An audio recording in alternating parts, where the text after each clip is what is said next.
जागतिक ध्यान दिन दरवर्षी डिसेंबर 21 रोजी साजरा केला जातो। प्रश्न 1. नुकतेच निधन झालेले पीटर अर्नेट कोणत्या क्षेत्राशी संबंधित होते?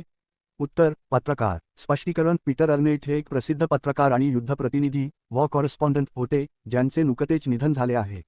प्रश्न 2. नुकताच कोणत्या देशांनी भारतीय पंतप्रधानांना त्यांच्या देशाचा सर्वोच्च नागरी पुरस्कार प्रदान केला? उत्तर: ओमान आणि इथिओपिया।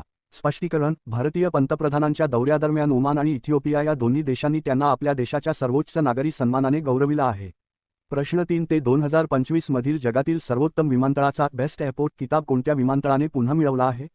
उत्तर: सिंगापूर चांगी विमानतळ। स्पष्टीकरण: प्रवाशांना मिळणाऱ्या उत्कृष्ट सोयीसुविधांमुळे सिंगापूरच्या चांगी विमानतळाला पुन्हा एकदा जगातील सर्वोत्तम विमानतळ म्हणून घोषित करण्यात आले आहे। प्रश्न 4. अल्पसंख्याक हक्क दिन 2025 ची थीम विषय काय आहे? उत्तर: घटनात्मक अधिकारांचे रक्षण, योजनांद्वारे सक्षमीकरण, सामाजिक समावेश आणि सुरक्षा, समानता सुनिश्चित करणे। स्पष्टीकरण: अल्पसंख्याक समुदायांचे हक्क अबाधित राखणे आणि त्यांना समान संधी उपलब्ध करून देणे या उद्देशाने ही थीम निश्चित करण्यात आली आहे। प्रश्न 5. नुकतीच कोणत्या मंत्रालयाने अरावली पर्वताची नवीन व्याख्या निश्चित केली आहे? उत्तर: पर्यावरण, वन आणि हवामान बदल मंत्रालय। स्पष्टीकरण: अरावली पर्वतरांगेचे संरक्षण करण्यासाठी पर्यावरण मंत्रालयाने तिची भौगोलिक व्याप्ती आणि व्याख्या स्पष्ट केली आहे। प्रश्न 6. 7व्या टेनिस प्रीमियर लीगचे विजेतेपद कोणी जिंकले आहे? उत्तर: जीएस दिल्ली एसएस। स्पष्टीकरण: अंतिम सामन्यात उत्कृष्ट कामगिरी करत जीएस दिल्ली एसएस या संघाने 7व्या टेनिस प्रीमियर लीगची ट्रॉफी उचलली आहे। प्रश्न 7. नमस्ते योजना कशाशी संबंधित आहे? उत्तर: गटार आणि सेप्टिक टँक कामगारांचे सर्वेक्षण। स्पष्टीकरण: सफाई कामगारांची सुरक्षा आणि त्यांना यांत्रिकीकरणाशी जोडण्यासाठी ही योजना राबवली जात आहे।